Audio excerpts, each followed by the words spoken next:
Yeah. Now, Doctor, a study found that emotional baggage can be a barrier when it comes to making healthy lifestyle changes. Why is this true?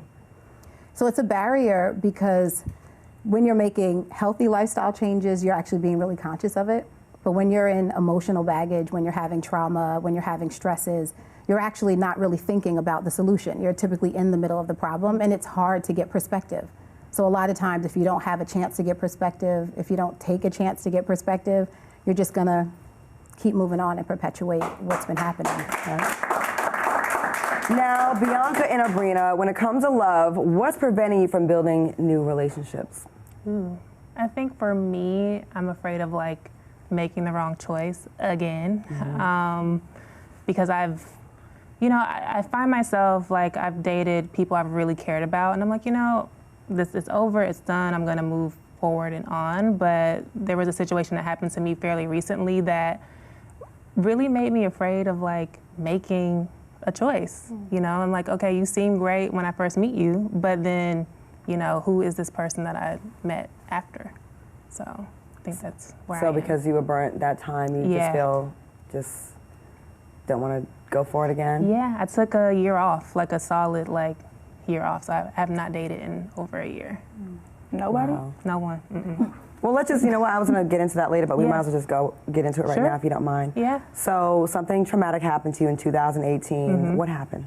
So I was dating a guy I was like very excited about. Like on paper, he was like everything. He was handsome, he was all these things. And, we were talking a lot, spending a lot of time together.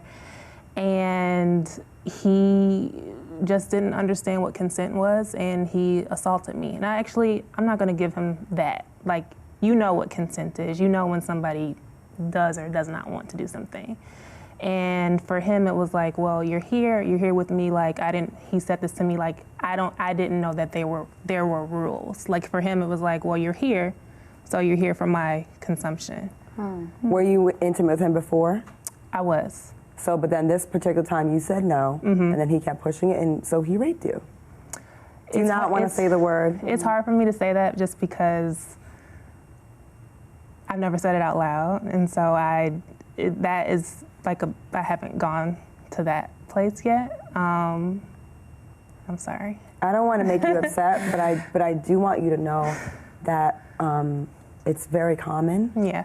And if you open up with your friends, you'll probably be shocked to find out how many of your friends that are in the same position. I mean, I've been there as well. Yeah. And that's why I want to talk to you about this. And for a long time, there was I kept it inside, and I had stomach aches all the time. And I can only imagine what you're going through to not even be able to say the word. And you're the victim, and I need you to know that.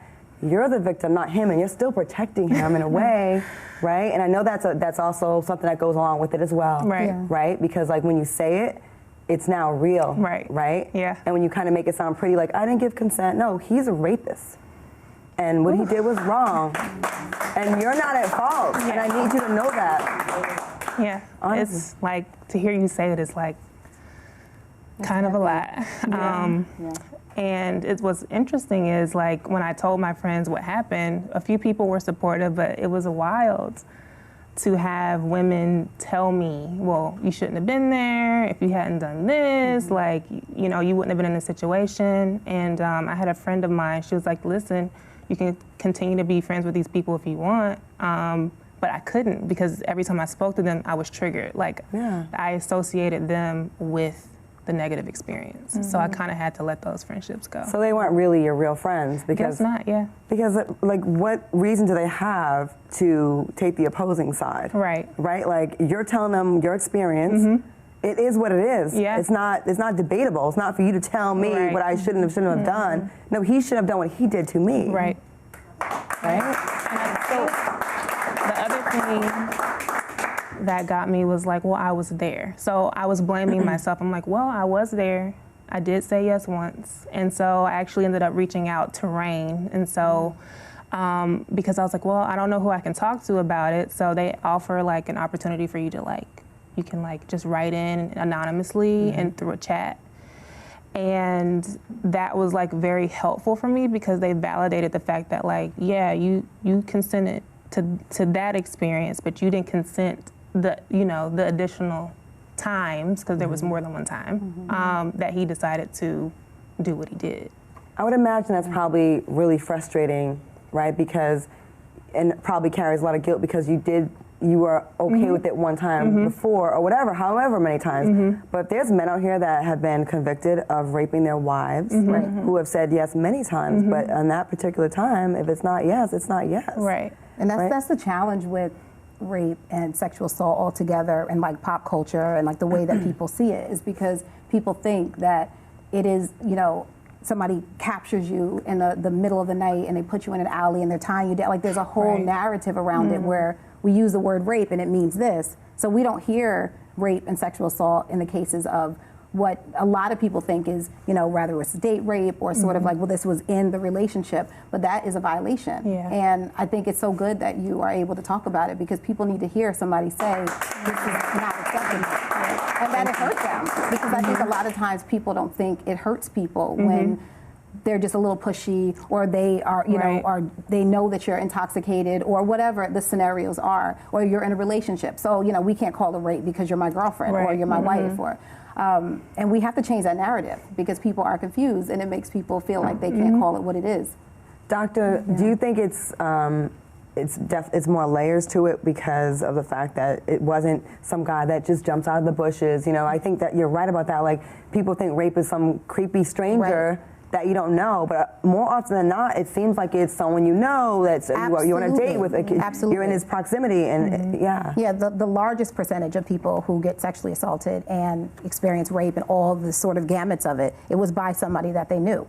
It's actually like a fallacy that it's typically a stranger. It's mostly somebody that you know, and typically somebody that you know closely. What would you say to Bianca about this? Because it's obvious that I feel like, I'm not a therapist, but it feels like you feel some kind of guilt, or I don't know, like you feel, do you feel kind of, because you were dating this person, do you not feel like you're all the way the victim? I do, but I'm not here anymore, but this is kind of like the process I went through. It's like, well, how did I choose him? Why did I choose him? How didn't I see this? Like, couldn't I have seen that this is how this was gonna go? But how would you have seen that, right? And that's what the Rain counselor told me. She was like, listen, it doesn't matter. Like, this is who he was. It's like nothing you did was going to change the course of what this relationship was going to look like. And I think that validated me as well. So, but I guess this is the first time, like, using I still can't even say it. And I think it's okay for you not to use a word you don't feel comfortable talking about, because when we use language, it has a meaning for us internally. And so if you're not like with a high level of support and, in active therapy and really with people that work with sexual assault, it can feel really vulnerable to use that language and not have some tools to manage it. So I honor the fact that you want to use the terms that you want to use. But I think it's important to be able to hear other people say, you can call it what you want. That sounds like rape to me, or that sounds like a violation to me, right? Because that reassures you that you're not alone in your feelings. It's validating, just to sit here and hear you guys say that, because like I said, there were people in my life that just were like, girl, this was your fault, and that's that on that. Yeah. I hate that happens. I know. And I feel like it happens a lot to Black women and Black girls. The fact that we're over-sexualized, we're seen as sexual beings at a much earlier age, and then it's always our fault, and what did you have on, and what did you say to him, and were you drinking? How about he can hear the word no and keep his dirty hands off of you? Very simple. Like, I don't care if you were naked with him and at the last moment you said no. Yeah, that's not cool. But you are well within your rights to say no. Right. And I hate that you feel bad about it. He should be the one that's over there, like, ridden with guilt. Oh, he was not. And he's not, because you know why? He probably doesn't even see himself as a rapist. It seems like these men, and the guy that did something to me, I went on a trip, and I was like you, never wanted to say anything about it. I went on a road trip with my friends. I used to never talk about sex, right? I know that's hard to believe now. but I used to never talk about it. And then I went on a road trip with my friends, and one girl started talking about it. And then come to find out, he had tried it with 4 girls that I knew. Ooh. And because he had us all scared and in that place where, was it really, was it not? And then they bank on that. I hope you know they bank on you being quiet and protecting him, right? Yeah. And we don't say anything, and then you find out like years later, like he went through and did this with so many other people. More than one, That's how they're successful at it. So please don't blame yourself for anything that he did to you. Absolutely. Because he's good at it. Yeah. He wouldn't do it and get away with it if he wasn't good at it. Yeah. And I need you to I hate to see that you're in pain because it's not your fault. It's not. Unfortunately, it's more common than we like to admit. A recent report states that 4 in 10 black women have been subjected to intimate partner violence in their lifetimes. 4 in 10, and I bet you it's more than that, because that's 4 in 10 that will admit it and will talk about it. You know, and it's something that then it's on us, and then when we don't behave the way we're supposed to in relationships, we're crazy or we're tripping. No, we're hurt and we haven't had the proper therapy. Right. Speaking of therapy, it's so taboo still, right? It is. Why? I mean, you know, a lot of times in the black community, spirituality is first. You know, are you putting God first? Are you going to church? Are you going to the mosque? Are you, whatever your spiritual practice, that is supposed to be your go-to for your life challenges, right? And so if spirituality is, you know, what you're supposed to be looking toward, and then there's another alternative to that, a lot of times people see it as something separate from the help. To me, if the creator created anything that's healing, it's a part of what the creator created to heal. So whether that's herbs and medication and, you know, therapists and people who in the community who are helpful. We've always had elders and community people who could, you know, really create encouragement. So I think the medicalizing of it too in a lot of sort of American culture makes it difficult because it doesn't feel like somebody from the community. It's not like an elder or a wise person or, you know, the councilwoman that you go to. It's like somebody in an office in a chair. It's very sterile and it doesn't really replicate sort of like the communal culture that's very typical in black community. So there is that like gap there. And I think one of the options is to really look for therapists of color, therapists that are in your community, and for more of us to become therapists because people need us. Okay, now that we're admitting that we have baggage is the first step to healing, but how do we get to a place of acknowledgement that's, you know, the heaviness that's weighing us down? Like, how do we get to just talk about it, you know? And it seems like a lot of us are just carrying around stuff, and it's not just us. I bet you there's a lot of people in the audience as well, and people that are at home watching. Yeah. You know? I mean, I think you have to look at whether or not you, like when you're about to start into a relationship, you have to identify if you have baggage. Like, we don't really typically have a step toward going into a relationship. People just, they're always pursuing. And there's a lot, of, especially around black women, and a lot of pressure to be in relationships. So you should be looking for that. You should be pursuing that. If you have a good career, well, where's your man? If you're coming out of school, are you gonna get married? I mean, there's always like these steps, and then you're gonna get the relationship. And so a relationship is sort of what everybody's going toward, rather than readiness of self, self-development, preparation for your emotional and spiritual and physical well-being. That would pause you, but typically people are sort of pushed and feel pressured to go into a relationship, and then you're going to carry along whatever you had into that. It's hard being a black woman, isn't it? It's hard. It's like never enough. It can be difficult. Now, Abrina, I want to definitely get you into the conversation now. You experienced a sudden loss of your mom and your grandmother within a year. Yes. And did you have time to grieve from that, like before jumping into a relationship? No, not really. During that, at that point, I was a sophomore in college, and I was kind of in a relationship with like my first love at the time, and so I was like kind of wrapped up in that, and then that kind of like my mother happened like kind of suddenly, and it was just so many other like family things kind of going on, and then I left early, like right after we had our funeral, and kind of went back and it was around Thanksgiving, so I spent Thanksgiving back at school because I just didn't even want to be around that energy, and so I was kind of more worried about trying to like